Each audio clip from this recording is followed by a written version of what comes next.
What does it mean to carry a light into the darkness? Not a flame that consumes, nor a torch that wanes, but a star, eternal, distant yet piercing through the vastness of night. In the tales of Middle-earth woven by the hand of J.R.R. Tolkien, there is a man whose name echoes like a chord struck in the deep places of the world, Elendil the Faithful, the Light of the West. His story is not merely one of swords and crowns of battles won or kingdoms lost. It is a meditation on what it means to stand, when the world bends to hold fast, when the heart trembles to bear a legacy that is both gift and burden. To ask what made Elendil the Light of the West is to ask what makes any soul a beacon in the shadow, a question that resonates not only in the annals of Númenor, but in the quiet corners of our own lives. Let us begin where all sacred tales begin in silence. Before the waves of the sundering sea bore Elendil to Middle-earth, before the fall of Númenor drowned the dreams of men, there was a stillness in his heart, a stillness that comes not from peace, but from the weight of knowing. Elendil, son of Amandil, last lord of Andunia, was born into a world already fracturing. Númenor, the island gifted to men by the valor, was a land of splendor, its towers gleaming like the first light of dawn. Yet beneath its radiance a shadow grew. The hearts of men turned from gratitude to pride, from stewardship to dominion. They sought to rival the gods, to seize immortality as if it were a crown to be worn. And in this turning the world began to tilt toward ruin. Elendil was no king in those days, no warrior clad in legend. He was a man of the western shores, a lord of a house that clung to the old ways. The faithful. They were called those who remembered the grace of Isildur, who honored the valor, who did not bow to the whispers of Sauron the deceiver. To be faithful in Númenor was to live with a divided heart, to love a land that no longer loved you, to serve a people who had forgotten their purpose. It was to walk a path of exile even before the sea claimed the island. And in this Elendil's story begins not with triumph but with loss. Imagine him standing upon the cliffs of Andunia, the wind carrying the salt of the sea and the weight of prophecy. The stars above are bright, but their light feels distant, as if they watch the world with sorrow. In his hands he holds the white tree Nimloth, or rather a sapling of it saved by his father Amandil from the king's wrath. The tree is a symbol, a living thread to the elder days, its roots deep in the memory of Valinor. But it is also a burden. To carry it is to carry the hope of a people, the promise of a world that might yet be redeemed. And yet to carry hope is to know fear for what is hope, but the shadow of despair, the fragile thread that binds the heart to what may never come. Elendil's fear was not for himself. It was for his sons Isildur and Anarion, who would inherit a world more broken than the one he knew. It was for the faithful whose numbers dwindled as the king's shadow grew. It was for the truth he held, which felt like a flame cupped against a storm. Tolkien tells us little of Elendil's inner world in those days, but we can hear its echo in the silence of his choices. He did not speak rebellion. He did not raise a banner against Ar-Pharazôn, the king who led Númenor to its doom. Instead, he waited. He listened. He prepared. And in this we see the first glimmer of what made him the Light of the West, not the strength to fight, but the courage to endure. Endurance is not a word that sings. It lacks the fire of valor, the gleam of glory. Yet it is the root of all that is sacred in Tolkien's world. To endure is to carry the light when the world grows heavy, to walk forward when the path is veiled. Elendil's endurance was born of faith, not a faith that promises victory, but one that whispers of meaning. He believed in the will of Isildur, the one who shaped the world from song. He believed that even in ruin there is purpose. And so when the world began to crumble, when the king's pride called down, the wrath of the valor Elendil did not falter. He gathered his people, his sons, his hope, and he sailed into the unknown. The fall of Númenor is a wound in the heart of Middle-earth's story. The island blessed by the gods was swallowed by the sea, its towers and gardens lost to the deep. Tolkien describes it as a cataclysm, a breaking of the world. But for Elendil it was more than loss. It was a severance, a cutting away of all he had known. Imagine the ships of the faithful, 9 in number, tossed upon waves that roared like the anger of the gods. Imagine Elendil at the helm, his eyes fixed on a horizon he cannot see, the sapling of the white tree lashed to the deck, its leaves trembling in the storm. Around him the world is unmade. Behind him, his home is gone. And yet, he sails. Here we pause to consider the nature of legacy. In the tales of Middle-earth, legacy is not a thing of stone or gold. It is not a kingdom to be claimed or a name to be carved. It is a story, a truth passed from one hand to another, fragile as a seed, yet stronger than mountains. Elendil carried the legacy of Númenor, not its pride but its promise. He carried the memory of a people who once walked in the light, who knew the grace of the valor, who understood that to live is to serve something greater than oneself. This legacy was his burden, but it was also his strength. It was the star that guided him through the dark. The ships of the faithful came at last to Middle-earth, borne by the will of Isildur, to the shores of a world both ancient and new. Elendil landed in the north at Lindon, where the elves of Gil-galad still held court. His sons Isildur and Anarion were cast southward to the mouths of the Anduin.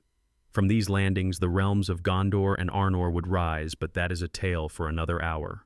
For now, let us linger with Elendil on the shores of Middle-earth, a man without a home, yet not without purpose.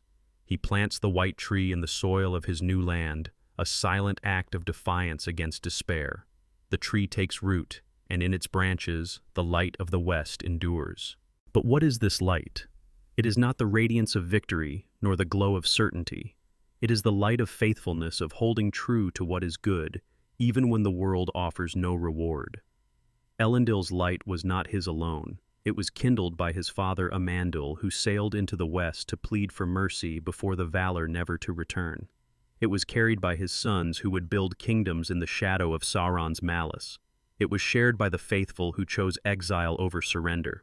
And it was sustained by the elves, by Gil-galad and Círdan, who saw in Elendil not a king, but a brother in the long defeat. The long defeat.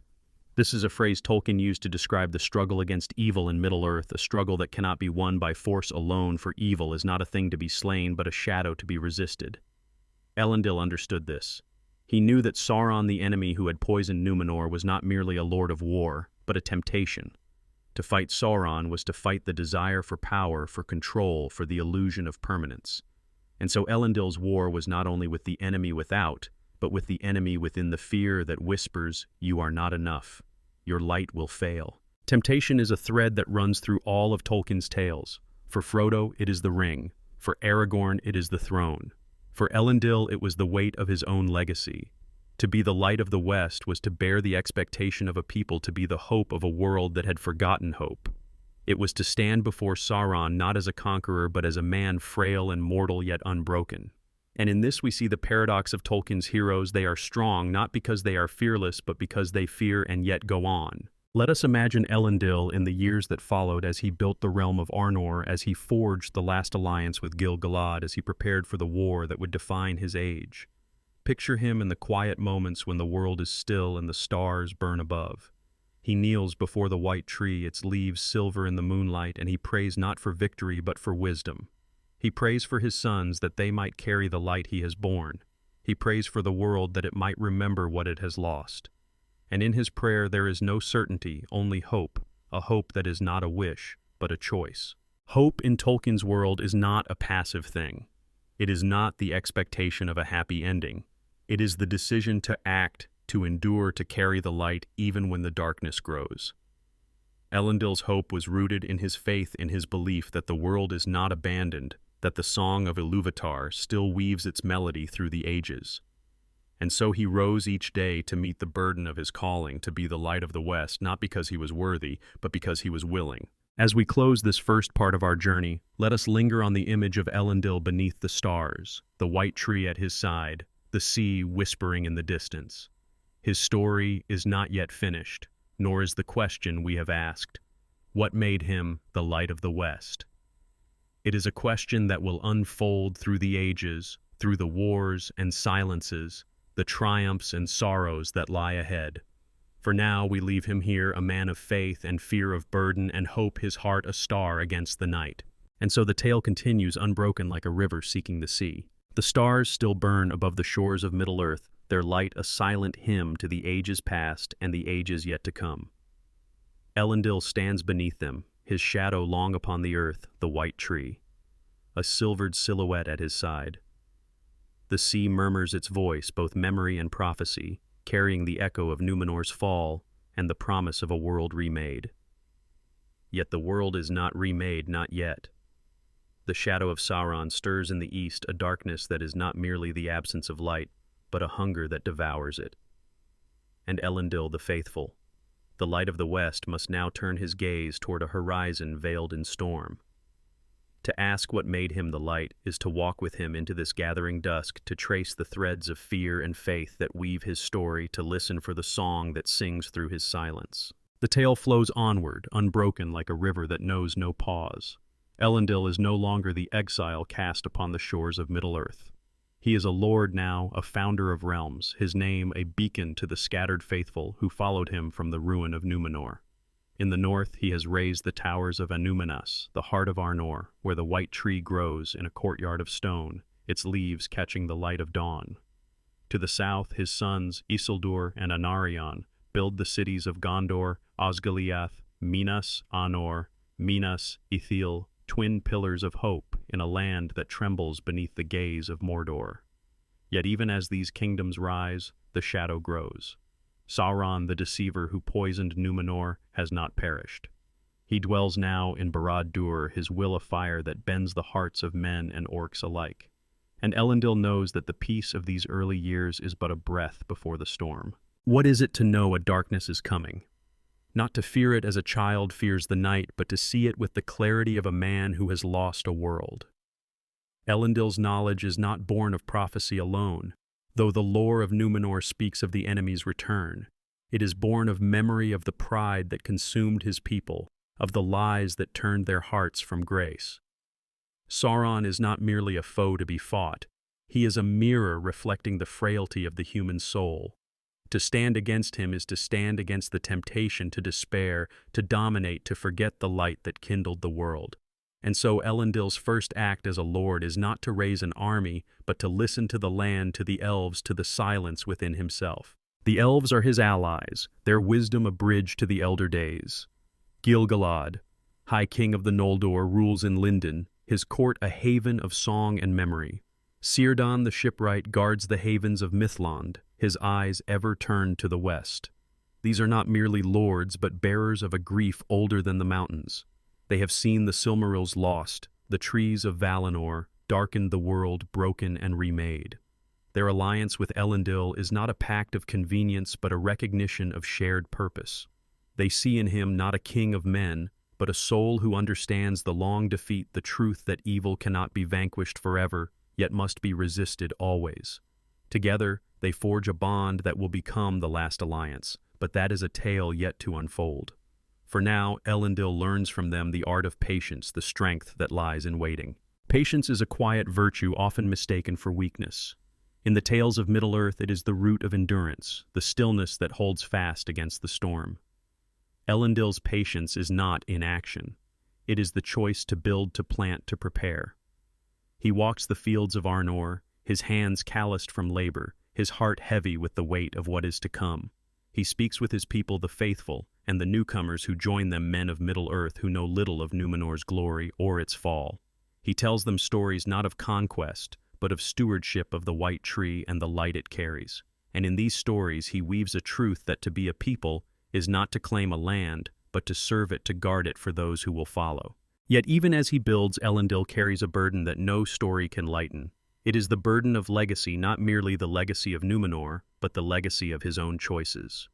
His sons Isildur and Anarion are men now, their hearts as fierce as their fathers, their dreams as vast. They build Gondor with a fire that Elendil both admires and fears for. He sees in them the echoes of Númenor's pride. Isildur the elder is bold, his eyes ever turned to the horizon, his hand quick to the sword. Anarion the younger is steadfast, his mind a fortress of reason, yet no less driven. They are his light, his hope, but they are also his fear. What will they inherit from him? A kingdom or a war? A truth or a temptation? The question of legacy is a wound that runs through Tolkien's world. It is the question of what we pass on, not in wealth or power, but in meaning. Elendil knows that his sons will face trials he cannot foresee, that they will walk paths he cannot follow. He knows, too, that the light he carries is not his to keep, but his to share. And so he teaches them not only the lore of Númenor, but the silence of faith, the faith that sustained him through the fall, that guided him across the sea, that holds him now as the shadow grows. He teaches them to listen for the will of Ilúvatar, to trust in a purpose beyond their own. Yet he wonders in the quiet of his heart if they will hear it. The shadow does not wait. In Mordor, Sauron's power swells. His forges burn, his armies gather, his will reaches out like a tide. Reports come to Elendil of orcs raiding the borders of Gondor, of men swayed by promises of power, of a darkness that creeps into the dreams of the unwary. The elves, too, feel the stirrings of the enemy. Gil-galad sends word from Lindon the time for patience is ending. And so Elendil journeys to the west, to the halls of the elves, to stand before Gil-galad and speak of what must be done. Imagine that council held beneath the ancient trees of Lindon, where the light of the stars filters through leaves older than memory. Gil-galad sits at the head, his armor gleaming like the moon, his eyes deep with the weight of centuries. Círdan is there, his beard white as sea foam, his voice a murmur of wisdom. Elrond the half-elven stands at Gil-galad's side, his youth belying the grief he carries. And Elendil the mortal, the exile, speaks not as a king, but as a man who knows loss. He speaks of Númenor, of the pride that drowned it, of the light that survived it. He speaks of Sauron not as a foe to be slain, but as a shadow to be resisted. And he speaks of hope not as a dream, but as a choice. The council is not a clash of swords, but a weaving of wills. The elves with their long sight see the cycles of the world, the rise and fall of ages. Elendil with his mortal heart sees the urgency of the now. Together they forge a plan, not yet the last alliance, but its seed. They will watch the East strengthen their defenses, call to the free peoples of Middle-earth. They will prepare for a war that may not come in their time, but will come. And Elendil, standing among immortals, feels the weight of his mortality not as a weakness, but as a fire. He will not live forever, but he will live truly. Returning to Arnor, Elendil finds the world changed. The air is heavier, the nights longer. His people look to him, their eyes asking questions he cannot answer. Will the shadow fall? Will the light endure? He answers not with promises, but with presence. He walks among them, his cloak stained with the dust of the road, his voice steady as stone. He tells them of the elves of the alliance that will hold the darkness at bay. He tells them of the white tree, its roots deep in the earth, its branches reaching for the stars. And in his telling he kindles a light that no shadow can quench. But the shadow tries. In the years that follow, Sauron's malice grows bolder. His orcs harry the borders of Gondor, testing its strength. His spies whisper in the courts of men, sowing doubt and division. And in the heart of Elendil, a new fear takes root, not for himself, but for the world he will leave behind. He sees the signs of Númenor's fall in the men of Middle-earth, the hunger for power, the fear of death, the turning from grace. He sees it even in his own people, the faithful who cling to the light but falter under its weight. And he wonders, is the light enough? Is faith enough? Faith in Tolkien's world is not a shield against doubt, but a bridge across it. Elendil's faith is not in victory, but in meaning. He believes that the world is held in the song of Ilúvatar, that even in ruin there is purpose. Yet faith is not a comfort, it is a challenge. It demands that he act, that he endure, that he carry the light, even when his heart trembles. And so he rises each day to meet the burden of his calling. He trains his warriors not for glory, but for duty. He counsels his sons not for power, but for wisdom. He prays beneath the white tree not for answers, but for strength. The years pass, and the shadow grows. Word comes from Gondor: Sauron has struck. His forces have seized Minas Ithil, the Tower of the Moon, and driven Isildur from its walls. The white tree planted there has burned its ashes, a wound in the heart of the faithful. Isildur flees north to Arnor, his heart heavy with loss, his hands empty but for a sapling saved from the flames. Anarion holds Osgiliath, his will a fortress against the tide. And Elendil, standing in the courtyard of Anúminas, feels the world shift beneath him. The time for waiting is over. The time for war has come. He calls his sons to him, and they kneel before the white tree, its leaves silver in the twilight. He speaks to them not as a lord, but as a father. He speaks of the light they carry, of the legacy they must guard. He speaks of Sauron not as a foe to be hated, but as a shadow to be resisted. And he speaks of hope not as a gift, but as a choice. Isildur, his eyes burning with grief, vows to reclaim what was lost. Anarion, his voice steady as stone, pledges to hold what remains. And Elendil, his heart a star against the night, knows that the path ahead will ask more of them than they can give. The Council of Lindon is called again, and this time it is not a weaving of wills, but a forging of swords. Gil-galad and Elendil stand side by side, their voices one. They will unite the free peoples of Middle-earth men, elves, dwarves, against the shadow. They will march to Mordor not to conquer, but to resist. They will be the last alliance, a light that burns against the dark. And Elendil the mortal, the exile, the faithful, feels the weight of his calling settle upon him like a cloak. He is not a king, not yet. He is a man, and that is enough. The tale does not pause, but flows onward like a river seeking the sea. Elendil's story is not one of triumph, but of trial. It is the story of a man who carries a light he did not choose, who walks a path he cannot see, who holds a hope he cannot prove. To ask what made him the light of the West is to ask what makes any soul a beacon in the shadow, a question that will unfold through the wars and silences, the triumphs and sorrows that lie ahead. For now we leave him standing beneath the white tree, his sons at his side, the stars above, a silent hymn to the light that endures. And so the song continues unbroken into the gathering storm. The stars hold their vigil above Númenor, their light a whisper of eternity in a world poised on the edge of war. Elendil stands beneath the white tree, its silver leaves trembling in the night's breath, his sons at his side, Isildur, his heart a fire of grief and resolve, Anarion, his will, a quiet stone against the tide. The air is heavy with the weight of what has been lost. Minas Ithil, fallen to Sauron's malice, its white tree burned, its towers darkened. Yet the sapling saved by Isildur rests now in the courtyard of Arnor, a fragile thread of hope woven into the earth. The time for patience has passed.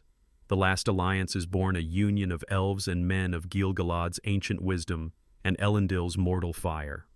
The river of this tale flows onward unbroken, carrying us into the storm that will test the light of the West, not as a king, but as a man who carries a star against the dark. The call to war is not a shout, but a silence that settles over the halls of Númenor, over the courts of Lindon, over the cities of Gondor. It is the silence of a world holding its breath of hearts turning toward a purpose greater than themselves. Elendil feels it as he walks the paths of Arnor, his cloak heavy with the dust of preparation. His people, the faithful, and those who have joined them look to him not for promises of victory, but for the strength to face what comes. He offers them no rousing speeches, no banners raised in triumph. Instead, he shares stories of Númenor's grace before its fall, of the white tree's roots in Valinor, of the light that endures when all else fades. And in these stories he kindles a fire that no shadow can quench. But the shadow tries. Sauron's power grows in Mordor, his will a tide that pulls at the hearts of men. His orcs swarm the borders of Gondor, their blades a mockery of the light. His spies whisper in the courts of Middle-earth, sowing doubt where unity is needed most. And in the east his eye searches, seeking the weakness that will break the alliance before it can stand. Elendil knows this not because he sees the enemy's plans, but because he knows the frailty of his own heart. He knows fear, not the fear of death, but the fear of failure, of leaving a world darker than he found it. He knows temptation, not the lure of power, but the whisper that his light is not enough. To carry a light is to know its weight. Elendil's light is not a flame that blazes, but a star that endures, steady, distant, yet piercing the night.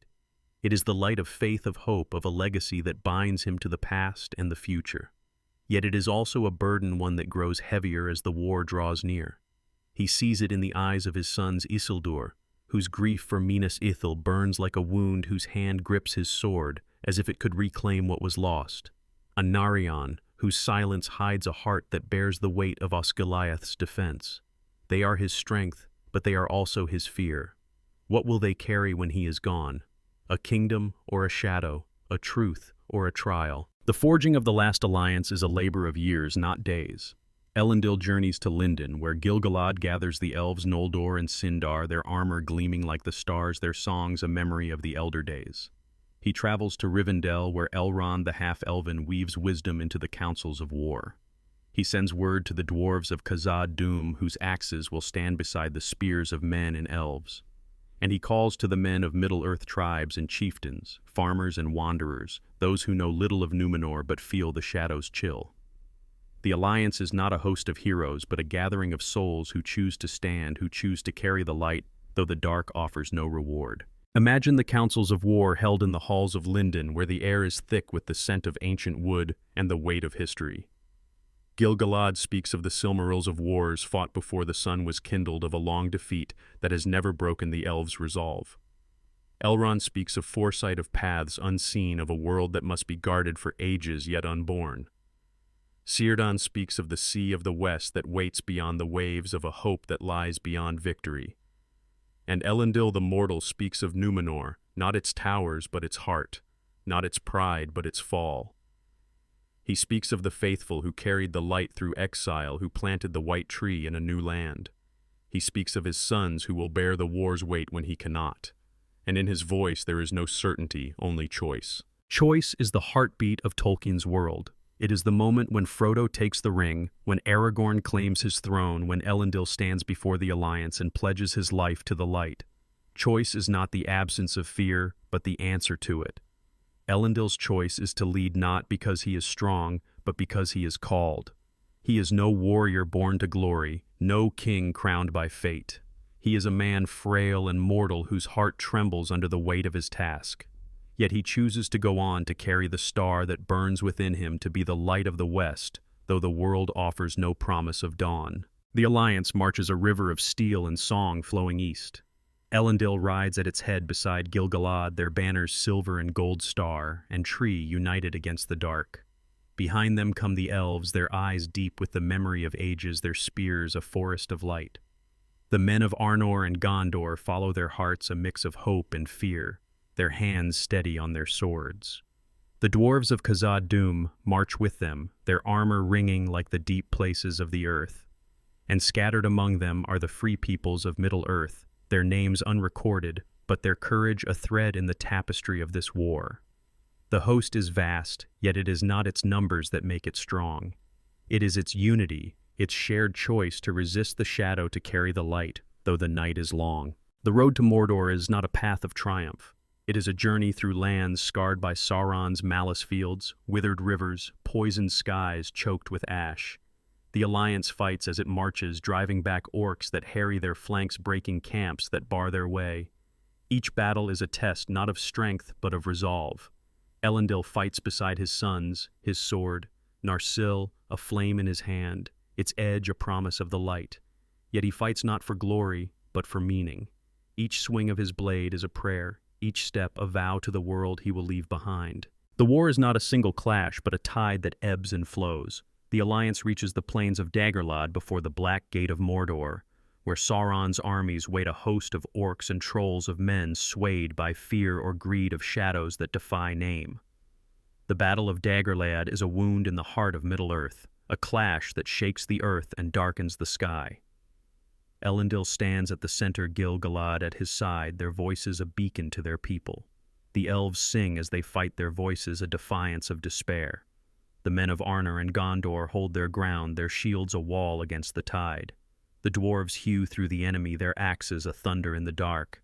And Elendil the Mortal, the faithful, fights not as a king, but as a father, a brother, a soul who carries the light. The battle is won, but at a cost. The plains are strewn with the fallen elf and man, dwarf and foe. The air is heavy with the scent of blood and ash. Elendil walks among the wounded, his hands gentle as he binds their wounds, his voice steady as he speaks their names. He mourns not only for his own, but for the enemy, for the men who fell under Sauron's sway, who forgot the light that kindled their souls. And in his mourning he feels the weight of his task grow heavier. The victory at Dagorlad opens the way to Mordor, but it is not the end. The shadow endures, and the war is far from done. The Alliance presses on into the heart of Mordor, where the air is fire and the earth is ash. They lay siege to Barad-dûr, Sauron's tower, its walls a mockery of the light. The siege is a trial of years, not days, a grinding test of will, of faith, of hope. Elendil stands with his sons, their faces weathered by the years, their hearts tempered by the war. He sees in them the men they have become, Isildur, whose fire burns brighter in the dark, Anarion, whose strength holds fast against despair. Yet he sees too the shadow that lingers in their eyes, the temptation that waits in the silence. And he prays not for victory, but for their souls. Temptation is the shadow's sharpest blade. In Tolkien's world, it is not a lure of wealth or power, but a whisper that preys on the heart's deepest fears. For Elendil, the temptation is to doubt not the light, but himself. He wonders if he has led his people to ruin, if the war will break what he sought to save. He wonders if his sons will falter, if the legacy he carries will become a burden they cannot bear. Yet he resists not with strength, but with silence. He kneels before the white tree, carried now as a banner its leaves a silver defiance of the dark. He listens for the song of Iluvatar, the melody that holds the world. And in that silence he finds the strength to go on. The siege wears on, and the alliance grows weary. The air is thick with the heat of Mount Doom, its fires a mirror of Sauron's will. The men of Gondor and Arnor falter, their hearts heavy with the years. The elves sing still, but their voices are softer, their eyes deeper with grief. The dwarves hold their ground, but their numbers dwindle. And Elendil, the light of the West, feels the weight of his mortality not as a weakness, but as a call. He is a man, and his time is brief. Yet in that brevity there is fire. He will not live forever, but he will live truly. The tale flows onward, unbroken like a river seeking the sea. The siege of Barad-dûr is not the end, but a threshold. The war will ask more of Elendil, of his sons, of the Alliance. To ask what made him the light of the West is to ask what holds a star against the night, a question that will unfold through the trials and silences, the losses and hopes that lie ahead. For now we leave him standing before the walls of Barad-dûr, his sword in hand, his sons at his side, the white tree a banner above him. The shadow looms, but the light endures. And so the song continues unbroken into the heart of the dark. The ash of Mordor clings to the air, a veil that chokes the stars and dims the heart. Before the black walls of Barad-dûr, the last alliance endures, its banners tattered but unyielding, silver and gold star and tree. The white tree of Númenor carried as a standard, its leaves a silver defiance against the dark. Elendil stands at the heart of the siege, his sword, Narsil, a quiet flame in his hand, his sons, Isildur and Anarion, at his side. The years of war have carved their mark upon them. Isildur's eyes burn with a fire that no loss can quench. Anarion's face is a mask of resolve, his silence a fortress against despair. The elves sing softly, their voices threading through the heat of Mount Doom, while the men of Arnor and Gondor hold their lines, their shields scarred but steady. The dwarves fewer now strike the earth with their axes, their will a thunder in the dark. The river of this tale flows onward unbroken, carrying us deeper into the shadow where the light of the West is tested not by the clash of steel, but by the weight of silence. The siege of Barad-dûr is a wound that bleeds time. Years pass, each one a grinding test of endurance, a slow erosion of hope. The air is fire, the ground ash, the sky a shroud that hides the stars. Sauron's tower looms its walls, unyielding its master's will, a pressure that bends the soul. The Alliance fights not only orcs and trolls, but despair, the whisper that the war is endless, that the light will fail. Elendil feels it in the weariness of his people, in the fading songs of the elves, in the shadowed eyes of his sons. Yet he feels it most in himself, in the quiet moments when the world is still and the weight of his calling settles like a stone upon his heart. To be the light of the West is not to shine without faltering.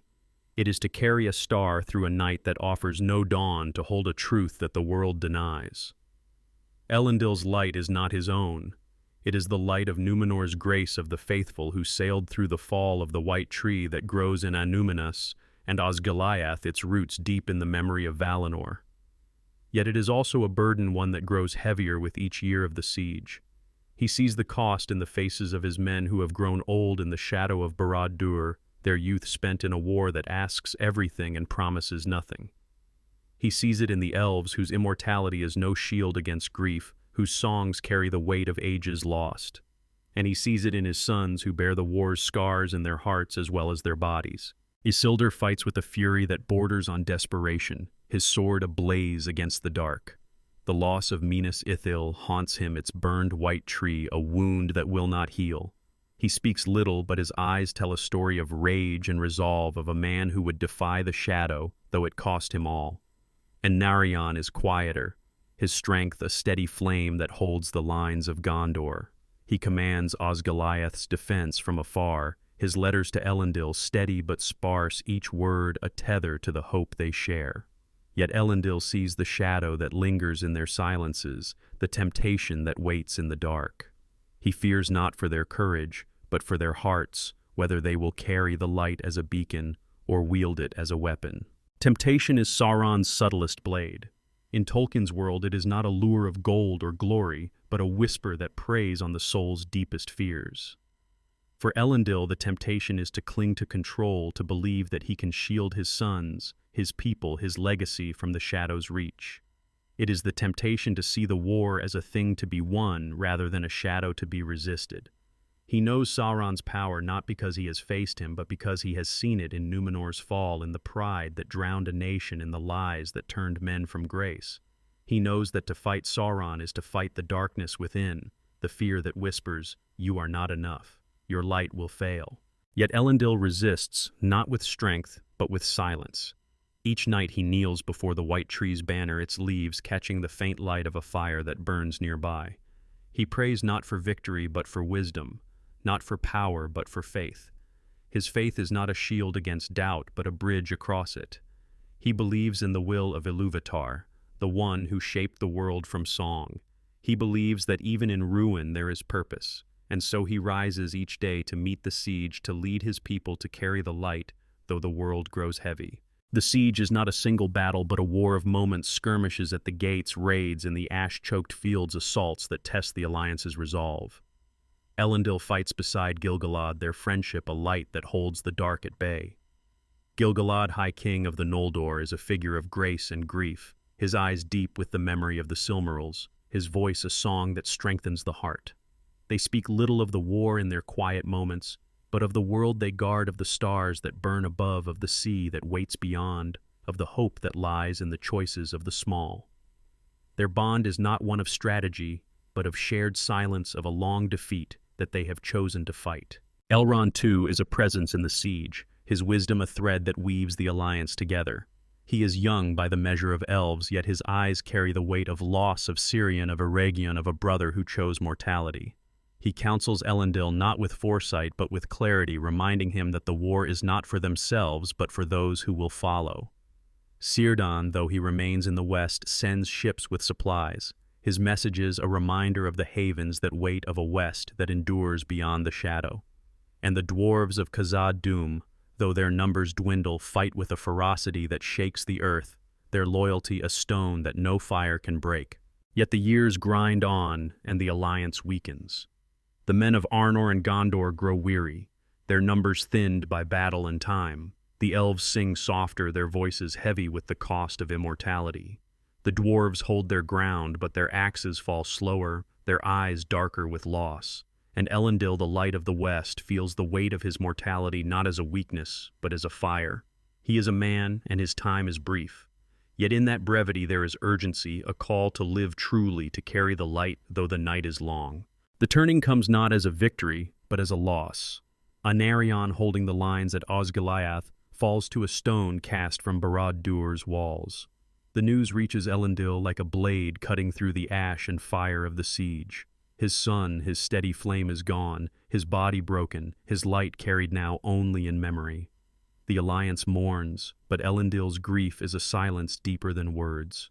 He stands before the white tree's banner, his hands empty, his heart a wound. He sees Anarion's face in the leaves, his quiet strength, his unyielding hope, and he feels the temptation to despair, to let the light slip from his grasp. Grief is a shadow in Tolkien's world, not a foe to be slain, but a companion to be carried. Elendil's grief is not for Anarion alone, but for all that the war has taken, for the men who will not see their homes, for the elves who will carry this loss through ages, for the world that will bear the scars of this shadow. Yet he does not falter. He kneels before the banner, his tears falling to the ash, and he prays not for strength, but for meaning. He prays for Anarion that his light might endure in the song of Iluvatar. He prays for Isildur that he might carry the weight of this loss without breaking. And he prays for himself that he might be enough. Isildur's grief is different, a fire that burns hotter in the dark. He vows to end the war, to break Barad-dûr, to avenge his brother. Elendil sees the danger in his son's eyes, the shadow that waits in rage. He speaks to Isildur not as a lord but as a father, his voice steady as stone. He speaks of Anarian's hope, of the light they carry, of a war that is not for vengeance but for resistance. Isildur listens, but his silence is a storm, his heart a battle yet to be fought.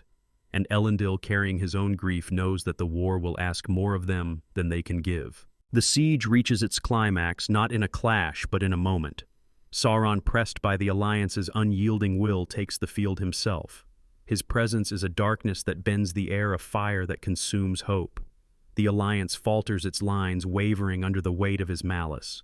Gil-galad and Elendil stand together, their swords raised, their hearts united. The elves rally their songs, a defiance of despair. The men of Arnor and Gondor hold their ground, their shields a wall against the tide. And Isildur, his grief a flame, fights at his father's side, his sword a vow to the light. The battle on the slopes of Mount Doom is a song of fire and shadow. Gil-galad falls his spear. Aeglos broken, his light carried now only in memory. Elendil fights on Narsil, a star in his hand, his heart a prayer for the world he will leave. Sauron's mace strikes and Elendil falls, his body broken, his sword shattered. Yet in his fall there is no defeat. Isildur takes up Narsil's shard, his grief and hope won, and cuts the ring from Sauron's hand. The enemy's form dissolves, his will broken, his tower shaken. The siege ends, but the war leaves its mark. The Alliance is victorious, but the cost is a wound that will not heal. Gil-galad is gone, his song silenced. Elendil is gone, his light carried now by his son. The men of Arnor and Gondor mourn their lord, their hearts heavy with loss. The elves mourn their king, their eyes deep with the grief of ages. And Isildur, standing on the slopes of Mount Doom, holds the ring, a choice that will shape the world. Elendil's light endures not in victory, but in the legacy he leaves, in the hope he kindled, in the silence he carried. The tale flows onward, unbroken, like a river seeking the sea. Elendil's story is not one of triumph, but of trial, a man who carried a star through the dark, who held a truth, though the world trembled. To ask what made him the light of the West is to ask what holds a light against the night, a question that will unfold through the choices and silences, the legacies and losses that lie ahead. For now we leave him in the memory of the white tree, its leaves silver against the ash, its roots deep in the song of Ilúvatar. The shadow fades, but the light endures. And so the song continues unbroken into the silence that follows. The ash of Mordor settles like a shroud, its weight a memory of fire and shadow. The slopes of Mount Doom stand silent, scarred by the clash that broke Sauron's form and shook the foundations of Barad-dûr. Elendil, the light of the West, is gone, his body fallen, his sword. Narsil shattered his life, a star extinguished in the dark. Gil-galad, High King of the Noldor, lies beside him, his spear, Aeglos broken, his song stilled. Yet the white tree's banner, carried through the siege, flutters still, its silver leaves catching the faint light of a dawn that dares to rise. Isildur, Elendil's son, stands alone, the one ring in his hand, a choice that burns brighter than the fires of doom, a temptation that will shape the ages. The last alliance is victorious, but victory is a fragile thing, a moment poised between grief and hope. The river of this tale flows onward unbroken, carrying us into the silence that follows the storm, where the light of Elendil endures not in flesh, but in legacy, in memory, in the choices of those he left behind. The air is heavy with the scent of blood and ash, the earth scarred by the tread of armies. The men of Arnor and Gondor gather their fallen, their faces etched with loss. The elves, their eyes deep with the grief of ages, sing softly, their voices a thread of light in the dark. The dwarves, their axes still mourn in silence, their loyalty a stone unbroken by the war. Isildur, now the bearer of his father's mantle, walks among them, his heart a storm of grief and fire. He carries the shard of Narsil, its edge still sharp, and the ring its weight a whisper that pulls at his soul. The alliance has won, but the cost is a wound that will not heal, a wound that asks what it means to carry a light when the one who kindled it is gone. To ask what made Elendil the light of the West is to linger in this moment, to trace the threads of his life through the choices of those he touched. His light was not a flame that consumed, but a star that endured steady, distant, yet piercing the night. It was the light of faith, of hope, of a legacy that bound him to the past and the future. Now that light rests in Isildur's hands, in the hearts of the faithful, in the roots of the white tree that grows in Gondor and Arnor. Yet it is a fragile thing, a seed that must be tended, a truth that must be chosen. The war is over, but the shadow lingers not in Sauron's form, but in the temptations that wait in silence, in the choices that define a world. Isildur stands before the white tree's banner, its leaves silver against the ash. He sees his father's face in its branches, Elendil's steady gaze, his quiet strength, his faith that held fast through exile and war. He sees Anarion, his brother, whose life was taken by a stone from Barad-dûr's walls, whose hope burned bright in Osgiliath's defense. And he feels the weight of their legacy not as a crown, but as a burden that asks him to be more than he is, to carry a light he fears he cannot hold. The ring whispers to him, its voice a shadow that promises power, control, the strength to rebuild what was lost. Yet Elendil's voice echoes too, a memory of silence, of faith, of a hope that is not a wish but a choice. The alliance disbands, its purpose fulfilled, its people scattered. The elves return to Lindon and Rivendell, their hearts heavy with the loss of Gil-galad, their songs softer now, carrying the weight of another age. The dwarves retreat to Khazad-dûm, their axes silent, their eyes turned inward. The men of Arnor and Gondor look to Isildur, their new king, their hope, a fragile flame in the dark. He leads them north to Arnor, where the white tree grows in Númenor, its roots a memory of Númenor's grace. He plants the sapling saved from Minas Ithil in Gondor in the new city of Minas Anor, a symbol of the light that endures. Yet the ring remains a shadow he cannot release, a choice he cannot unmake. The journey north is a pilgrimage through a wounded world. The fields of Dagorlad where the Alliance triumphed are strewn with the fallen, their names a litany of loss. The rivers run clear again, but their waters carry the memory of blood. The skies are open, but the stars seem distant, as if they mourn the world below. Isildur rides at the head of his people, Narsil's shard at his side, the ring hidden but ever present. He speaks to his men of Elendil, of the light he carried, of the kingdoms they will build in his name. Yet his words are heavy, his heart divided. He is his father's son, but he is also a man frail and mortal, caught between grief and temptation. Grief is a companion in Tolkien's world, not a foe to be slain, but a weight to be carried. Isildur's grief is not only for Elendil and Anarion, but for the world they fought for, a world that remains broken, its light dimmed by the shadow's touch. He sees it in the eyes of his people who have lost fathers, brothers, sons. He sees it in the land scarred by war, its beauty marred by the fires of Mordor. And he sees it in himself, in the mirror of the ring, which offers a path to heal the wounds, to reclaim the glory of Númenor, to be the king his father was.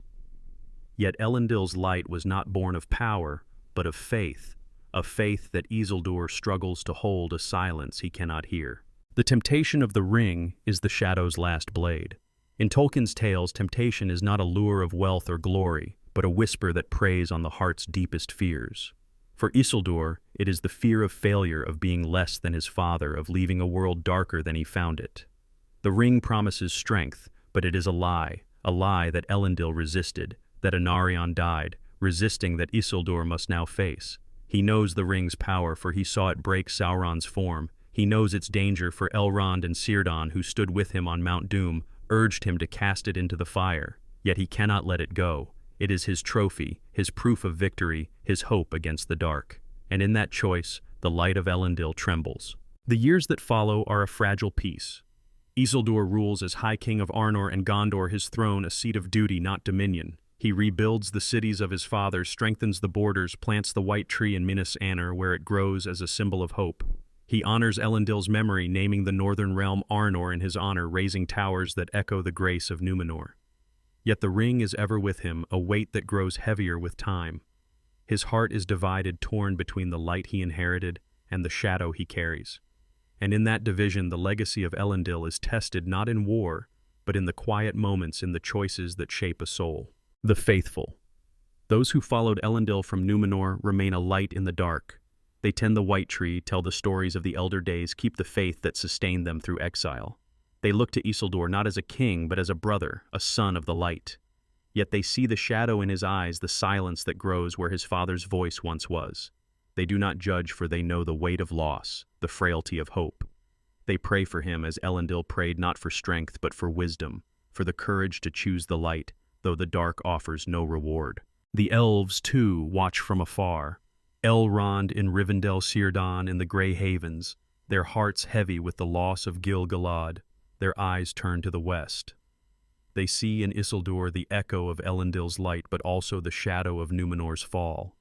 They do not speak of the ring, for it is his choice, his burden. Yet they carry their own grief, their own long defeat, knowing that the war has not ended, only paused. The dwarves of Khazad-dûm, their halls quieter now, send word of their loyalty, their axes ready should the shadow rise again. And the men of Middle-earth, scattered and weary, look to the kingdoms of Arnor and Gondor as beacons in a world still healing. Yet the shadow does not sleep. In the north, orcs linger their malice, a remnant of Sauron's will. In the east, men swayed by the enemy's lies stir their hearts turned from grace. And in Isildur's heart the ring whispers its voice, a tide that pulls at his resolve. He knows he should destroy it, yet he cannot.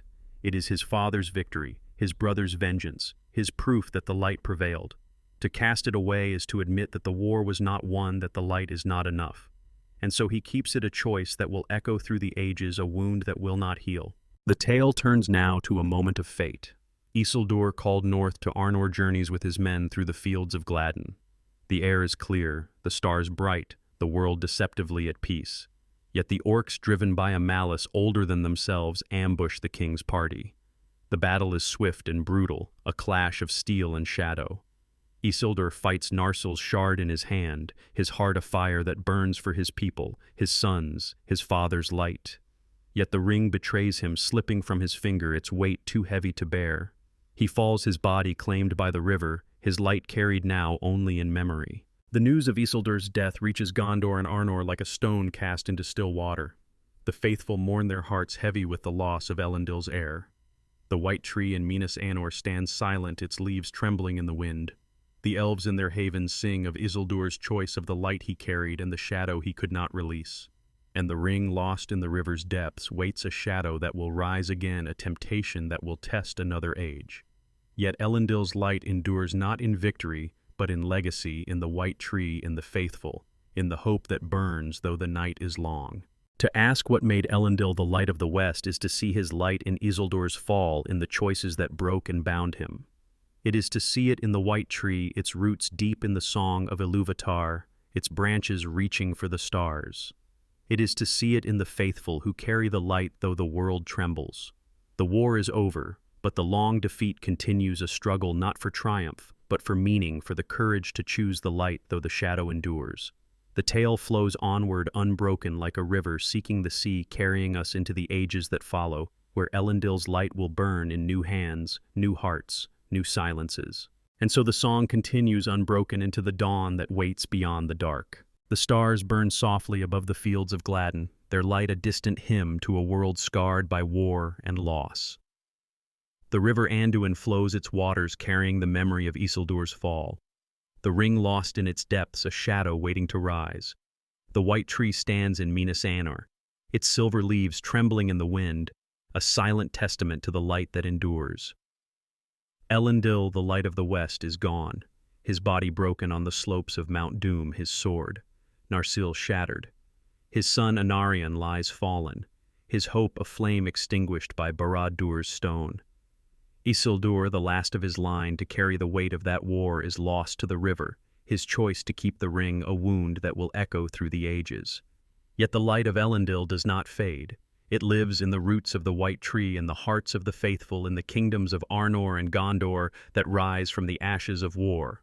The river of this tale flows onward unbroken, carrying us into the years that follow, where the question, what made Elendil the Light of the West, weaves through the silences and struggles of those who inherit his legacy. The world is quiet now, but it is a fragile quiet, like the breath between a song's verses. The last alliance is no more, its armies scattered, its heroes fallen. The elves of Lindon and Rivendell turn inward, their songs heavy with the loss of Gil-galad, their eyes fixed on a west that calls them home. The dwarves of Khazad-dûm retreat to their halls, their axes stilled their hearts, guarded against a world that shifts beneath them. The men of Middle-earth, weary and wounded, look to the kingdoms of Arnor and Gondor, where the white tree grows its branches, a promise of hope. Yet the shadow lingers not in Sauron's form, for he is broken, but in the choices that remain, in the temptations that wait in the silence. In Gondor, Elendil, son of Anarion, takes the throne, his rule a steady hand in a land still healing. In Arnor, Valinor, youngest son of Isildur, is crowned a boy king guided by the faithful, his heart untested by the wars that claimed his father. The two kingdoms born of Elendil's vision stand as beacons in a darkened world, their towers gleaming like the memory of Númenor. Yet they are divided not by strife, but by distance, by the weight of their own burdens. Gondor faces the east, where the men of Harad and Rhûn stir, their hearts swayed by the shadow's echo. Arnor looks north, where orcs linger in the mountains, their malice a remnant of Sauron's will. The light of Elendil burns in both, but it is a light that must be tended, a flame that falters without care. The faithful. Those who followed Elendil from Númenor's fall are the keepers of that light. They tend the white tree in Minas honor, its roots deep in the earth, its leaves catching the dawn. They tell the stories of Elendil, of his silence before the cliffs of Andunia, his faith through the sea's wrath, his courage on the slopes of Mount Doom.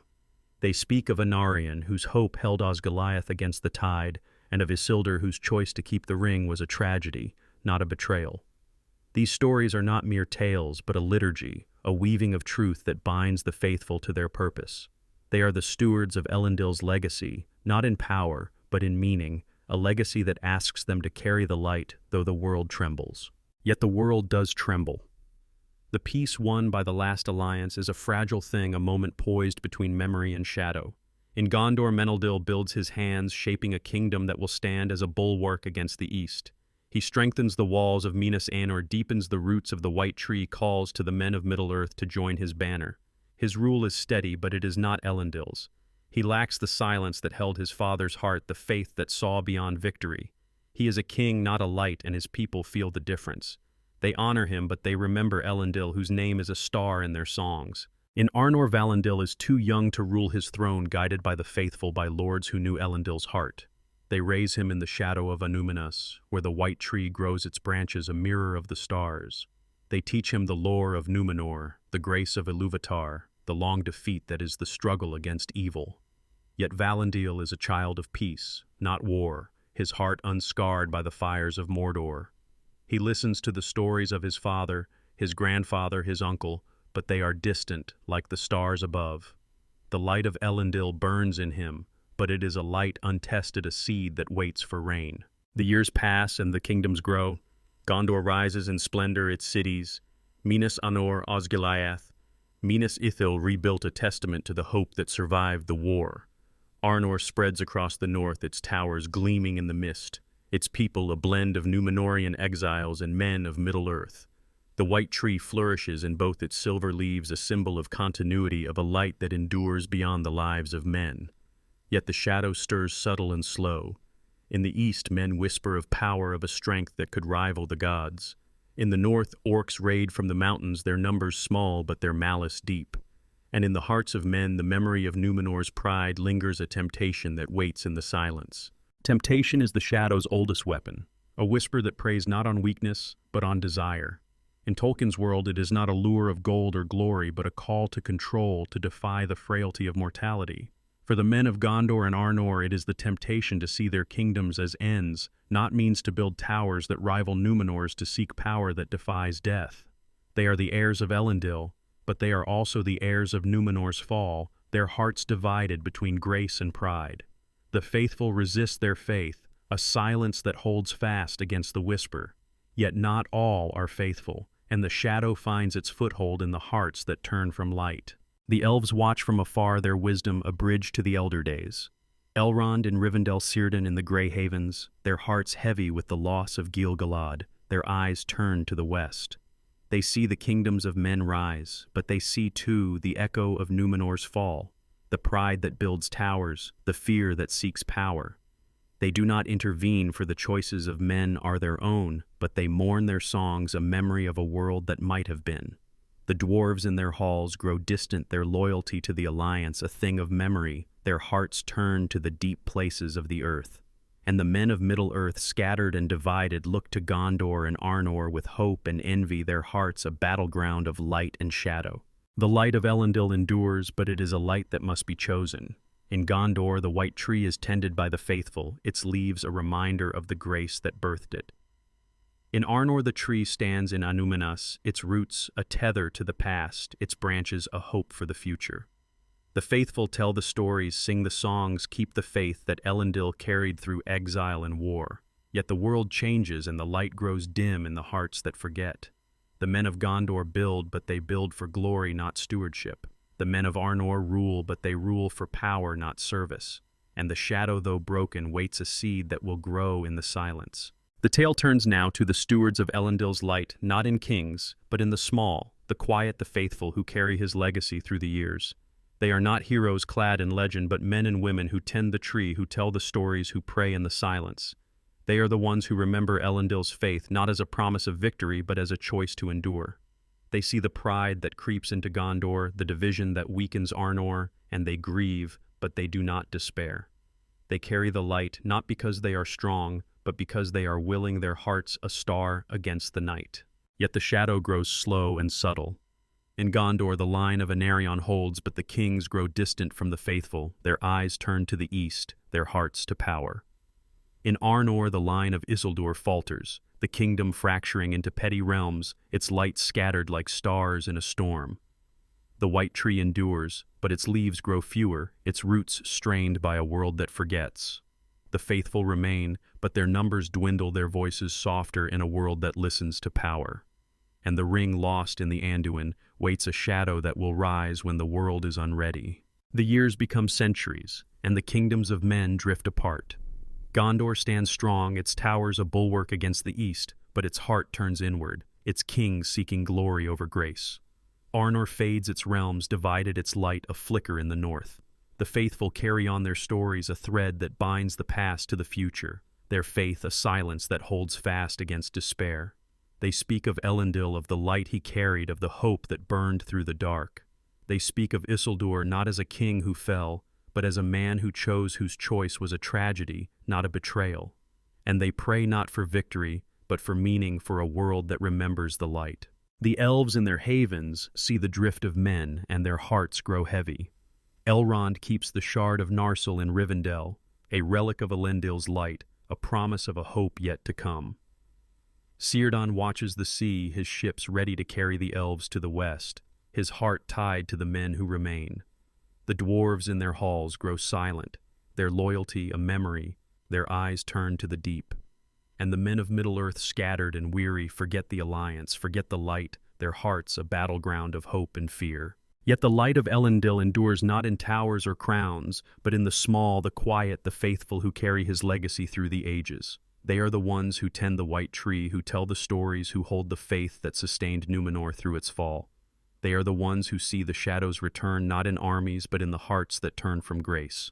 And they are the ones who wait not for a king, but for a choice to carry the light, to resist the shadow, to be the light of the west, though the world trembles. The tale flows onward, unbroken like a river seeking the sea. Elendil's light burns still in the white tree, in the faithful, in the hope that endures through loss. To ask what made him the light of the West is to see his light in the silence of those who follow, in the choices that bind them to his legacy. The shadow waits, but the light endures, a star against the night, a song that fades but never dies. The tale continues into the ages that will test the light, that will ask what it means to carry a star through the dark. And so the song continues unbroken into the twilight that waits beyond. The stars cast their ancient light over Middle-earth, a silent chorus above a world that shifts beneath their gaze. The white tree in Minas Anor stands tall, its silver leaves catching the dawn, though fewer now, as if the tree senses the weight of forgotten years. In the north, the tree in Anúminas withers, its roots strained by a land fractured into petty realms. Gondor endures, its towers gleaming like the memory of Númenor, but its heart drifts toward pride, its king seeking glory over grace. Arnor fades, its light scattered, its people a shadow of the faithful who followed Elendil from the sea. The ring lies hidden in the Anduin's depths, a shadow dormant but not dead, its whisper waiting for a heart to claim it.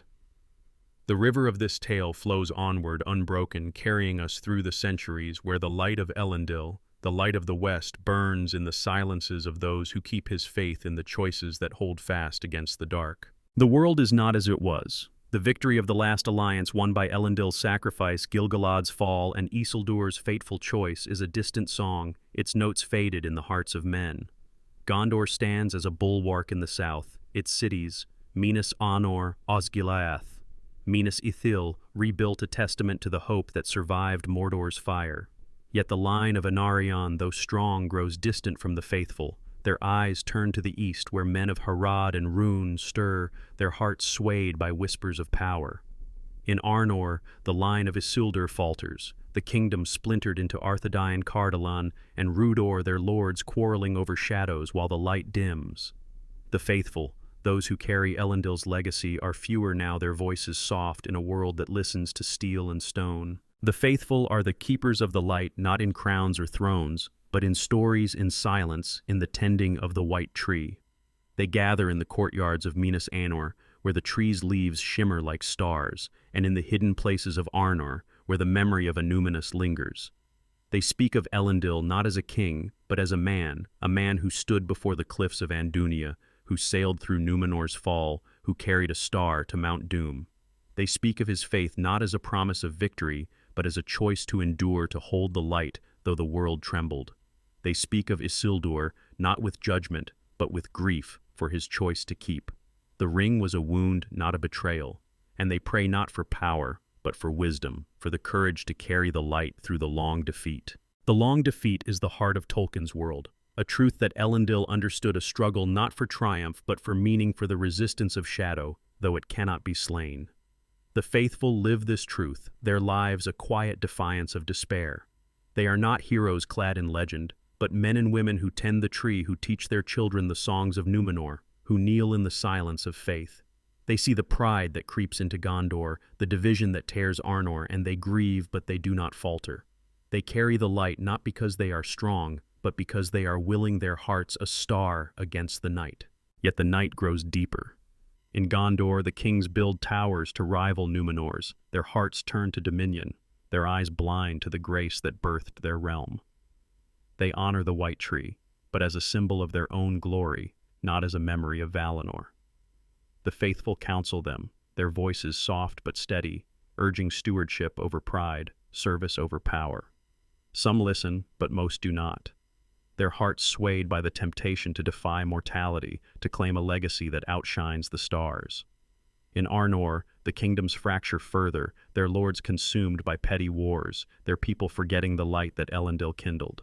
The white tree in Númenor fades, its leaves falling like tears, its roots choked by a land that no longer remembers.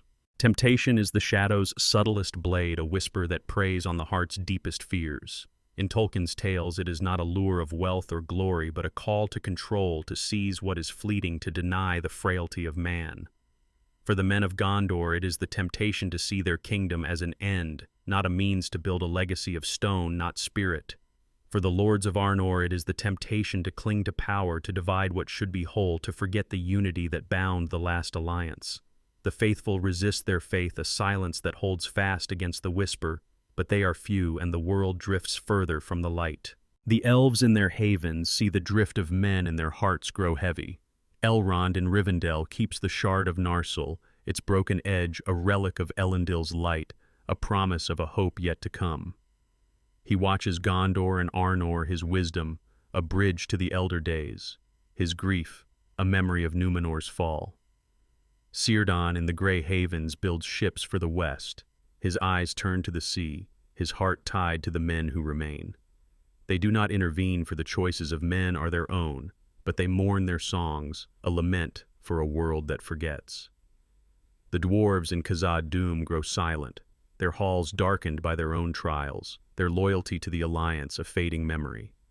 And the men of Middle-earth, scattered and weary, turn from the light, their hearts a battleground of hope and fear. Yet the light of Elendil endures not in the splendor of Gondor's towers or the fading realms of Arnor, but in the small, the quiet, the faithful who carry his legacy through the centuries.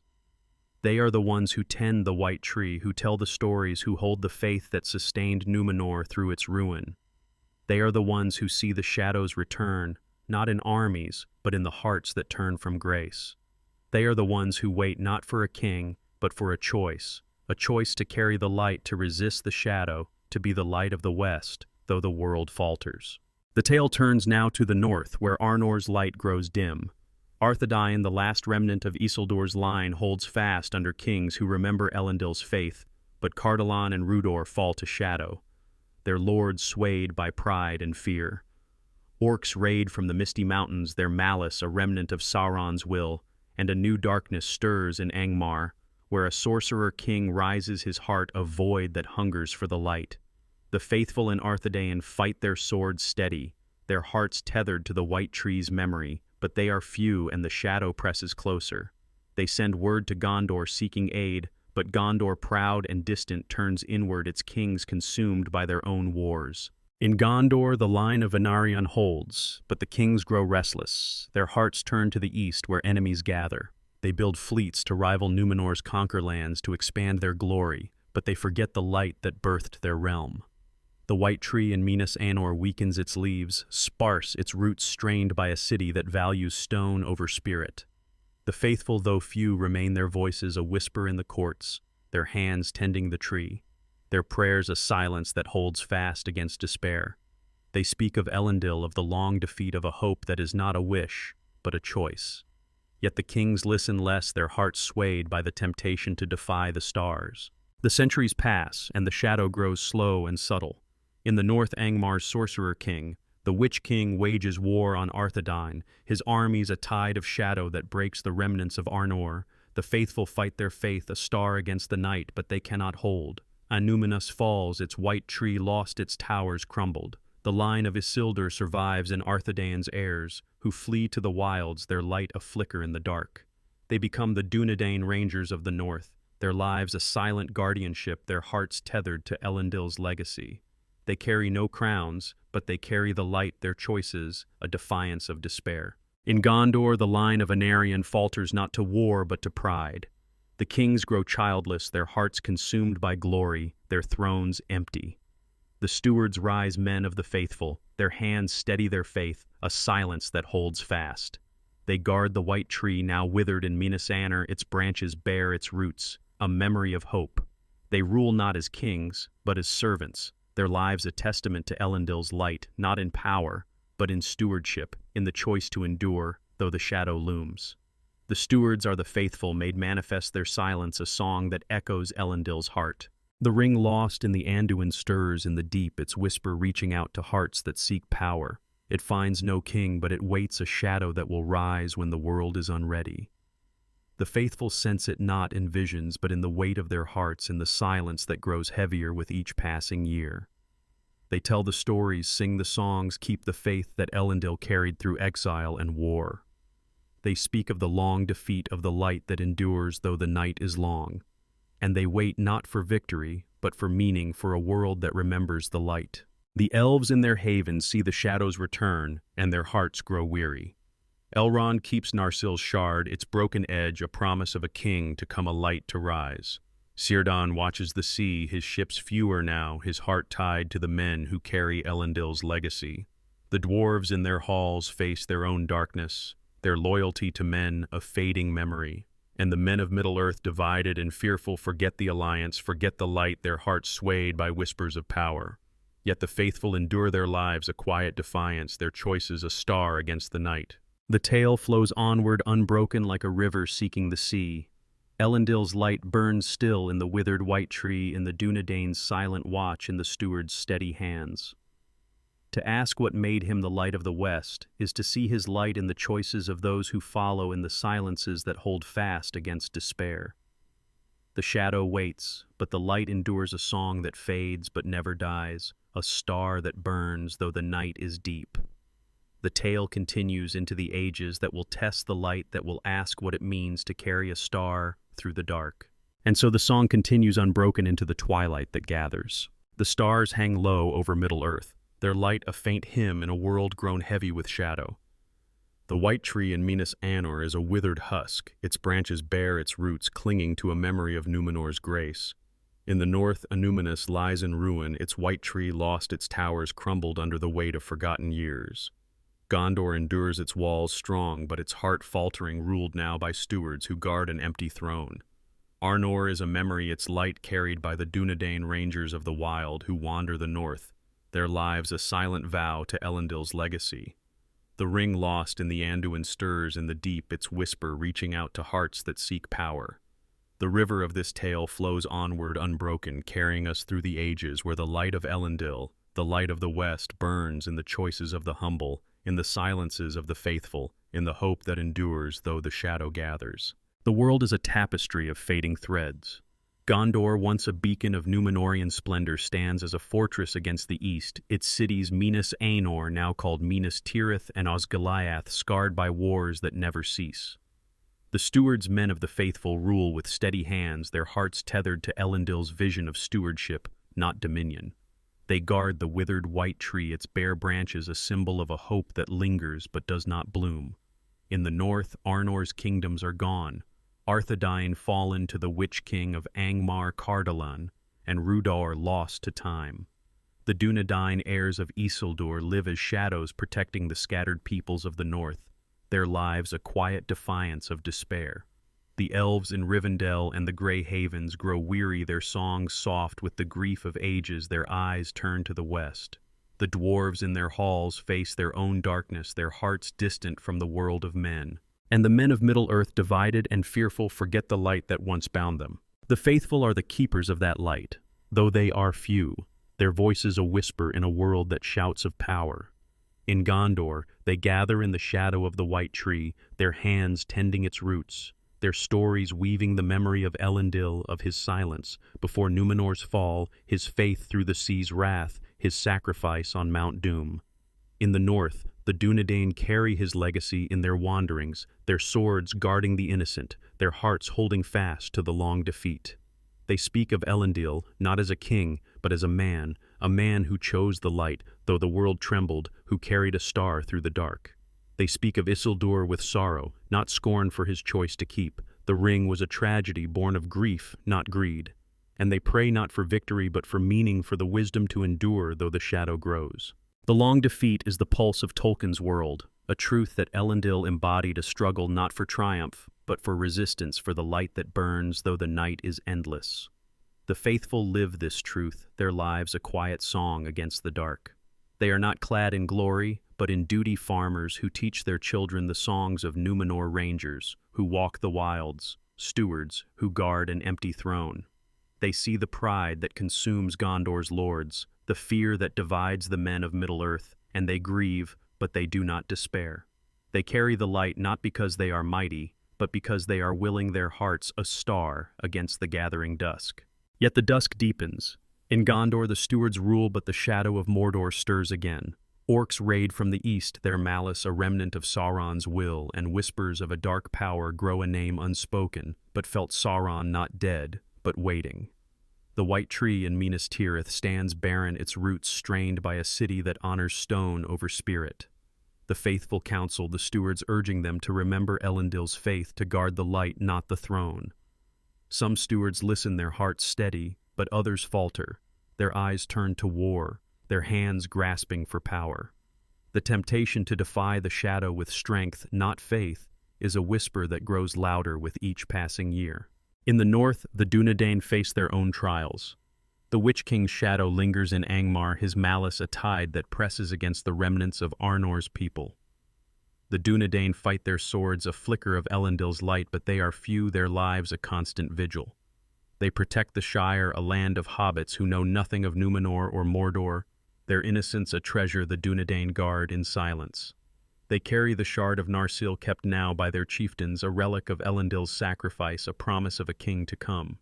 Their faith is not in victory, but in duty and the choice to endure though the world forgets their name. Temptation is the shadow's sharpest weapon, a whisper that preys on the heart's deepest fears. In Tolkien's world, it is not a lure of glory, but a call to despair, to seize control, to deny the frailty of hope. For the stewards of Gondor, it is the temptation to see their rule as a throne, not a trust, to build a legacy of power, not service. For the Dunedain, it is the temptation to abandon their vigil, to lay down their swords, to let the light fade in the face of endless shadow. The faithful resist their faith, a silence that holds fast, but the world tests them, its weight a burden that grows heavier with time. The elves in their havens see the shadows return, and their hearts grow weary.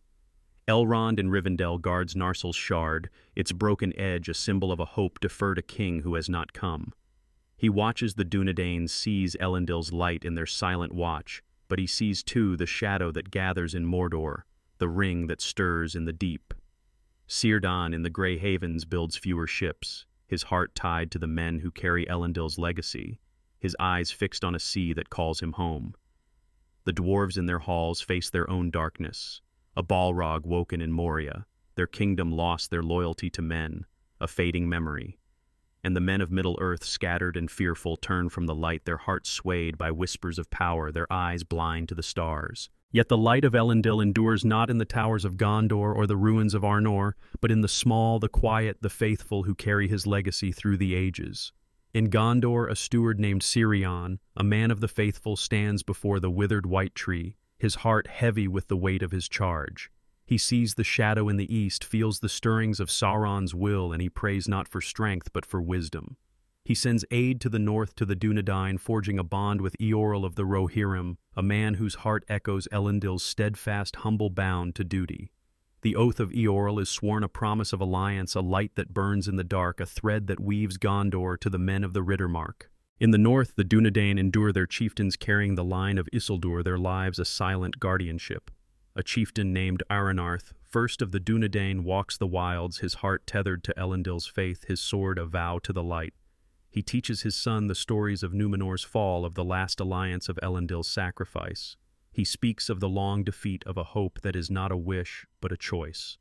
The Dunedain guard the Shire, the Bree land, the paths where men and hobbits walk unaware their lives, a sacrifice unseen their faith, a silence that holds fast against despair. The ring stirs its whisper, reaching out from the Anduin's depths. It finds a creature golem whose heart is broken by its power, whose life becomes a shadow of the light he once knew. The faithful do not know of the ring, but they feel its weight, a heaviness in the air, a shadow in their dreams. They tell the stories, sing the songs, keep the faith that Elendil carried through exile and war. They speak of the white tree of the light that endures though its branches are bare. They speak of the Dunedain, of the stewards of a hope that burns though the night is deep. And they wait not for a king, but for a moment when the light will be chosen, when the shadow will be resisted, when Elendil's legacy will shine anew. The tale turns now to the small, the overlooked, the ones who carry Elendil's light in the silence of their lives.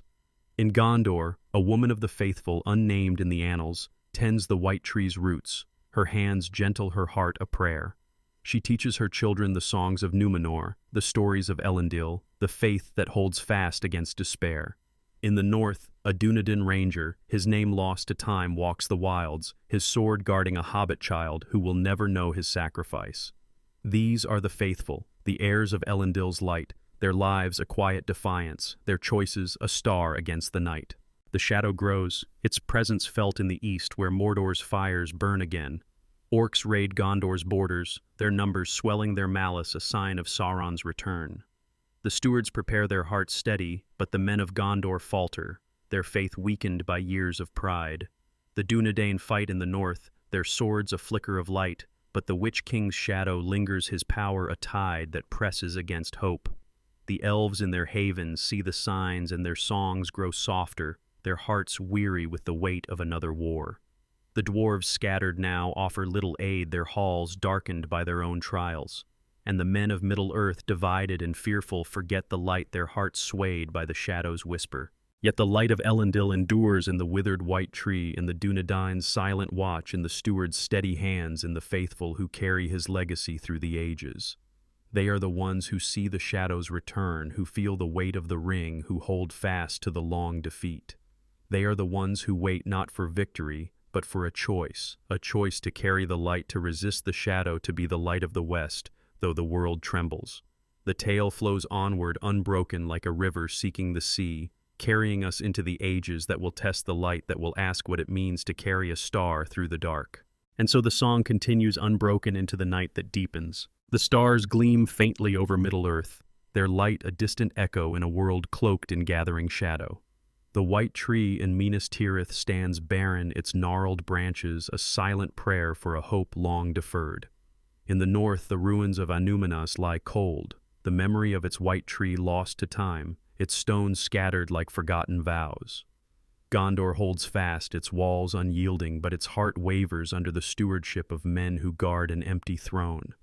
The Dúnedain heirs of Isildur wander the wilds, their lives a hidden vigil, their swords a flicker of Elendil's light in a land that forgets his name. The ring, no longer in the Anduin's depths, moves through the world, its whisper a shadow that bends hearts and fates. The river of this tale flows onward, unbroken, carrying us through the twilight of the Third Age, where the light of Elendil, the light of the West, burns in the choices of the small, in the silences of the faithful, in the hope that endures though the dark deepens. The world is a fragile weave, its threads frayed by time and trial. Gondor, once the heart of Númenorian hope, stands as a citadel against the east, its towers of Minas Tirith gleaming under a sky that grows heavy with Mordor's smoke. The stewards rule their hands steady, their hearts bound to Elendil's vision of service, not sovereignty. They guard the withered white tree, its bare limbs a symbol of a light that lingers but does not flourish. In the north, Arnor is a ghost, its kingdoms. Arthedain, Cardolan, Rhudaur crumbled under Angmar's shadow. The Dúnedain, the last of Isildur's line, live as rangers, their lives a silent guardianship over lands that know them only as wanderers. The elves in Rivendell and the Grey Havens sing softly, their voices weary with the grief of ages, their hearts turn to the west. The dwarves, scattered and diminished, guard their halls, their loyalty to men a fading memory. And the men of Middle-earth, divided and fearful, falter under the shadow's gaze, their hearts swayed by whispers of power. The faithful are the bearers of Elendil's light, though they are few. Their voices a murmur in a world that roars with war and ambition. In Gondor they kneel before the white tree, their hands tracing its roots, their stories weaving the memory of Elendil, of his faith through Númenor's fall, his silence before the storm, his sacrifice on Mount Doom. In the north, the Dúnedain carry his legacy in their wanderings, their swords guarding the Shire Bree, and the paths where hobbits and men walk unaware. They speak of Elendil as a man, not a myth, a man who chose the light, though the world trembled, who carried a star through the dark. They speak of Isildur with compassion, his choice to keep the ring a wound born of loss, not malice. And they pray not for triumph, but for meaning, for the courage to hold fast, though the shadow rises. The long defeat.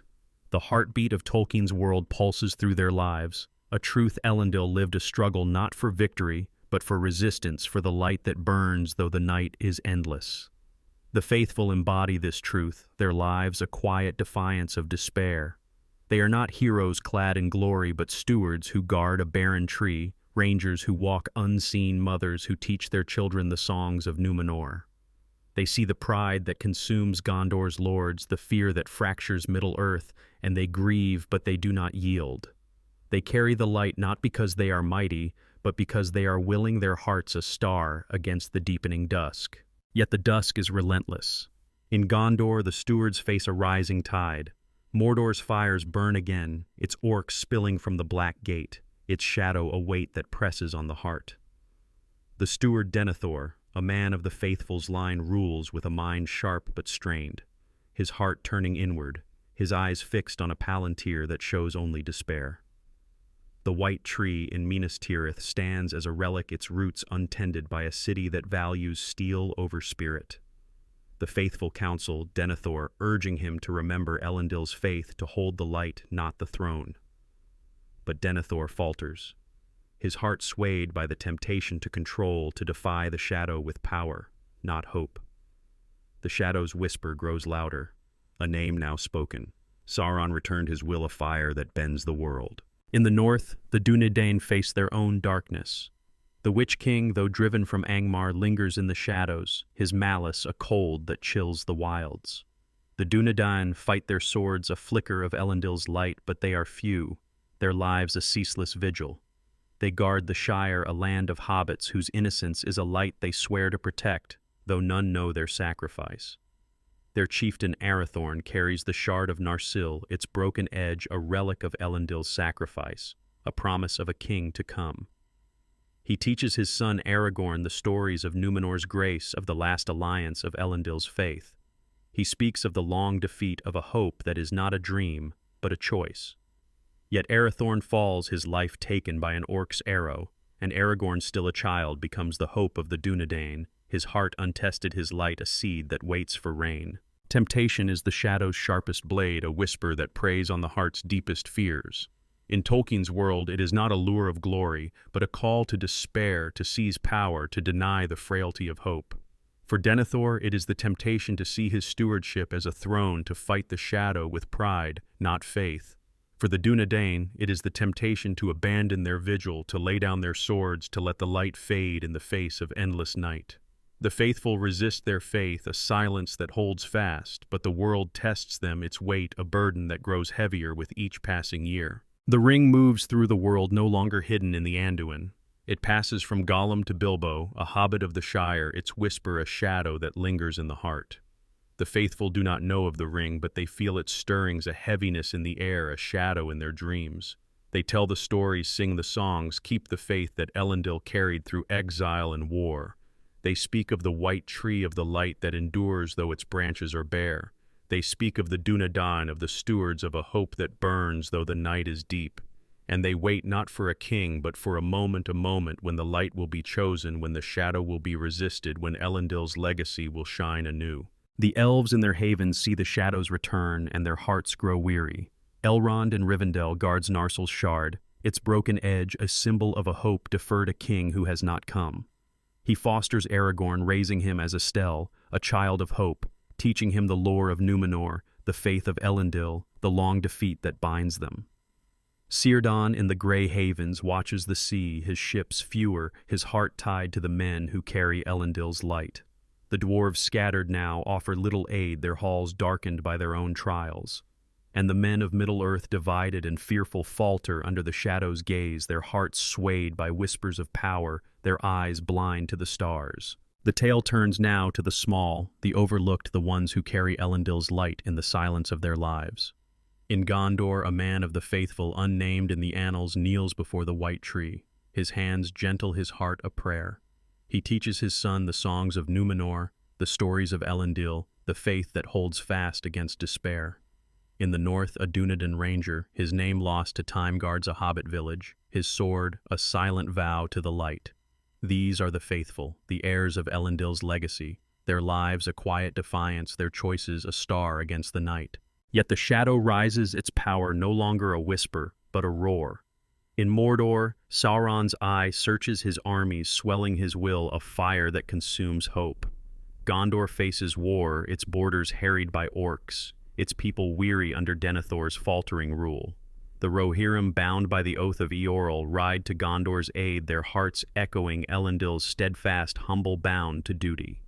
The Dunedain fight in the north, their numbers dwindling, their swords a flicker of light against the Witch King's shadow. The elves in their havens prepare for a final stand, their songs a defiance of despair. And the men of Middle-earth scattered and fearful face a choice to join the light or fall to the shadow.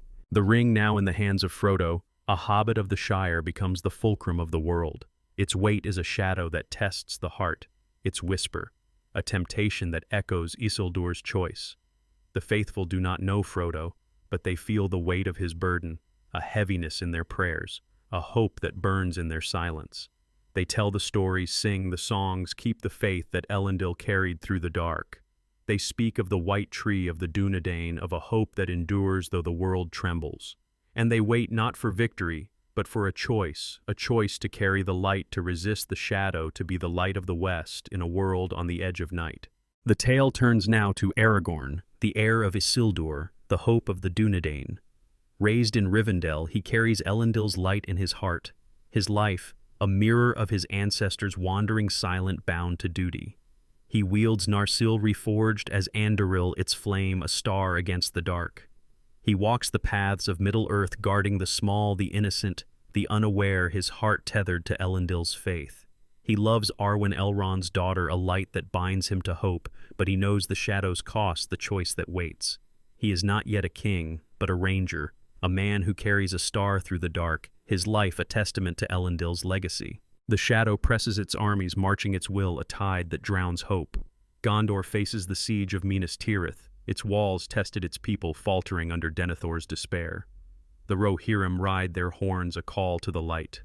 The Dunedain join Aragorn, their swords a vow to Elendil's memory. The elves few now stand with men, their songs a defiance of the long defeat.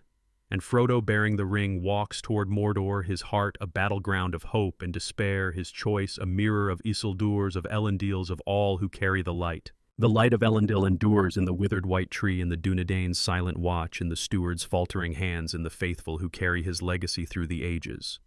It burns in Aragorn and Frodo, in the small, the quiet, the ones who choose the light, though the shadow looms.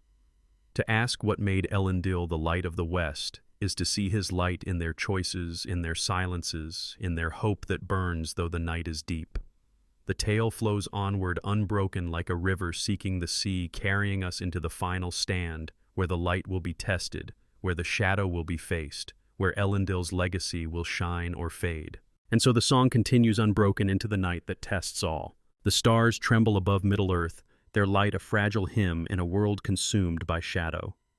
The white tree in Minas Tirith stands barren, its gnarled branches a silent plea for a hope long lost, its roots clinging to the fading grace of Númenor. Gondor teeters on the edge of ruin, its walls battered by the siege of Mordor's armies, its people faltering under the despair of Steward Denethor. In the north, the Dunedain heirs of Isildur rally behind Aragorn, their swords a flicker of Elendil's light in a land that has forgotten his name. The ring borne by Frodo. A hobbit of the Shire draws near the fires of Mount Doom, its weight a shadow that tests the heart of the world. The river of this tale flows onward unbroken, carrying us to the climax of the Third Age, where the light of Elendil, the light of the West, burns in the choices of the humble, in the silences of the faithful, in the hope that dares to shine, though the night is deepest. Here in this final song we ask, what made Elendil the light of the West? The answer lies not in victory, but in the revelation of a light that endures beyond the dark. The world is a crucible, its hope forged in fire and shadow. Gondor faces its darkest hour, the fields of Pelennor, a sea of orc and troll, of Haradrim and Easterlings, their malice a tide that threatens to drown the city. Minas Tirith's gates groan under the battering of Grond, its towers scarred by fire, its people clinging to a hope that wanes with each passing hour. Denethor, lost to the Palantir's lies, sees only despair, his heart broken by the shadow's whisper, his stewardship a throne of ashes. In the north, the Dunedain stand with Aragorn, their numbers few, but their hearts unyielding their lives, a vow to Elendil's legacy. The elves in Rivendell and Lothlorien send their last strength, their songs a defiance of the long defeat. The dwarves in Erebor and the Iron Hills fight their own battles, their aid distant, but their hearts tied to the fate of men. And the men of Middle-earth, scattered and fearful, face a choice to join the light or fall to the shadow. The faithful, though few, are the keepers of Elendil's light. In Gondor they gather in the shadow of the white tree, their hands tracing its barren roots, their stories weaving the memory of Elendil, of his faith through Númenor's fall, his silence before the storm, his sacrifice on Mount Doom. In the north, the Dunedain carry his legacy in their wanderings, their swords guarding the innocent, their hearts tethered to the long defeat. They speak of Elendil as a man, not a legend, a man who chose the light, though the world trembled, who carried a star through the dark. They speak of Isildur with sorrow, his choice to keep the ring, a wound that echoes in Frodo's burden.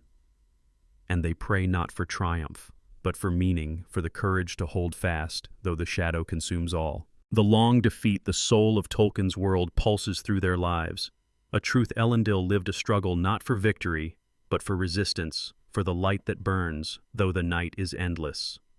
The faithful embody this truth, their lives a quiet song against despair. They are not clad in glory, but in duty, stewards who guard a barren tree, rangers who walk unseen, hobbits who bear a burden greater than themselves. They see the shadows rise, feel the weight of Sauron's eye, and they grieve, but they do not yield. They carry the light not because they are mighty, but because they are willing their hearts a star against the night. The battle for Gondor is a crucible of hope and despair. The Rohirrim, bound by the oath of Eorl, charge onto the Pelennor fields, their horns a call to the light, their hearts echoing Elendil's steadfast, humble bound to duty. Theoden, king of Rohan, falls, his life a sacrifice that kindles hope, his death a mirror of Elendil's on Mount Doom. Aragorn arrives with the Dunedain and the men of the south, wielding Andúril Narsil, reforged its flame a star against the dark.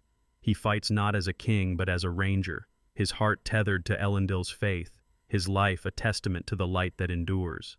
The battle turns the shadow driven back, but the cost is heavy. Lives lost, hopes broken, a city scarred but standing. Yet the war is not won. Sauron's eye searches his armies vast, his will a fire that consumes hope. Frodo, bearing the ring, walks toward Mount Doom, his heart a battleground of hope and despair, his companion Sam, a light that holds fast against the dark. The faithful do not know Frodo, but they feel his burden, a weight in their prayers, a hope that burns in their silence. They tell the stories, sing the songs, keep the faith that Elendil carried through exile and war. They speak of the white tree of the Dunedain, of a hope that endures though the world trembles. And they wait not for victory, but for a choice to carry the light, to resist the shadow, to be the light of the West in a world on the edge of ruin. Aragorn, heir of Isildur, becomes the fulcrum of Elendil's legacy. He leads the remnant of Gondor and Rohan to the Black Gate, a final stand to draw Sauron's eye to give Frodo time. He wields Andúril, its flame a star, and carries Elendil's name not as a crown, but as a vow. He is not yet a king, but a man, his life a mirror of Elendil's wandering silent bound to duty. He loves Arwen, a light that binds him to hope, but he knows the shadows cost the choice that waits. He stands before the Black Gate, his heart steady, his voice calling the shadow to account his life, a testament to the light that Elendil kindled. The Dunedain fight beside him, their swords a flicker of hope, their hearts a silent prayer for the world they guard. Frodo reaches the crack of doom, the ring's weight a shadow that breaks his heart. He falters, claiming the ring as Isildur did his choice, a wound that echoes through the ages. Yet Gollum, driven by his own broken desire, takes the ring and falls into the fire, destroying it by chance, not will.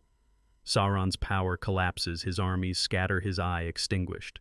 The world breathes, the shadow lifted, but the victory is not a triumph, it is a revelation, a moment that reveals the light that endures through the choices of the small, the humble, the faithful.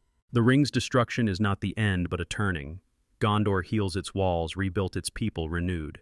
Aragorn, now Elisar, takes the throne, his heart still that of a ranger, his rule a stewardship, not dominion. He finds a sapling of the white tree, a miracle born of Elendil's light, and plants it in Minas Tirith, its silver leaves a promise of hope reborn. The faithful rejoice, their prayers answered, their stories woven into a world that remembers. The Dunedain find a home, their vigil ended, their swords laid down, but their light undimmed. The elves, their task complete, sail west, their songs a farewell to Middle-earth, their hearts light with the promise of Valinor. The dwarves, their halls restored, forge anew their loyalty to men rekindled. And the men of Middle-earth, united by the war, rebuild their hearts, turn to the light. Yet the light of Elendil is not in the sapling alone, nor in the throne, nor in the peace that follows. It is in the choices that brought it forth, in Frodo's sacrifice, in Sam's loyalty, and Aragorn's faith in the faithful who carried the light through the ages. It is in the silence of the Dunedain who guarded the small and the innocent.